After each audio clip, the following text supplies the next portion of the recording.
I want to say that these issues of cost of living is something which all of us agree. And I think we are, at times, we are also confusing Kenyans.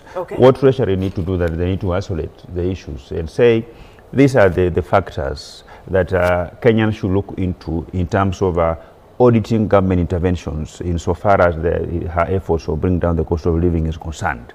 When we say we have a high cost of living, and when we say that the government has failed to address the cost of living, what is it that the government is not doing?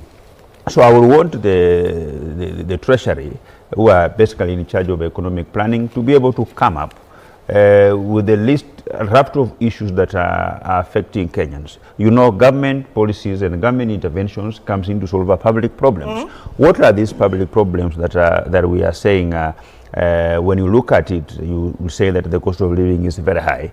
Based on that document, then we can begin to audit the government's interventions in terms of addressing the itemized issues that are increasing the cost of living.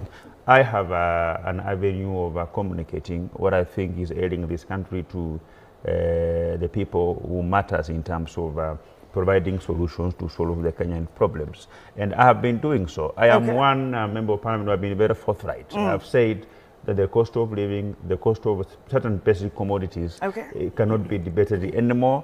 They are clear, Kenyans are suffering. We can debate in another forum about what has caused the increase in the cost of living. Some government departments are not transparent in terms of telling Kenyans what are their individual interventions. We want to see the various ministries coming up and telling Kenyans that we appreciate that we have this particular problem, but these are some of the interventions that as a ministry we are looking into so that Kenyans can become much more hopeful, because it doesn't matter how many efforts or how many plans the government has. But if these plans and efforts are not in the public domain, then Kenyans are going to feel like we are on our own, we have been abandoned, and they will begin to buy into the fodder and the propaganda that are being propagated by the members of the opposition, whom I agree with, because when you are a member of an opposition party and you are smarting from losing an election in a few years ago or a few months ago,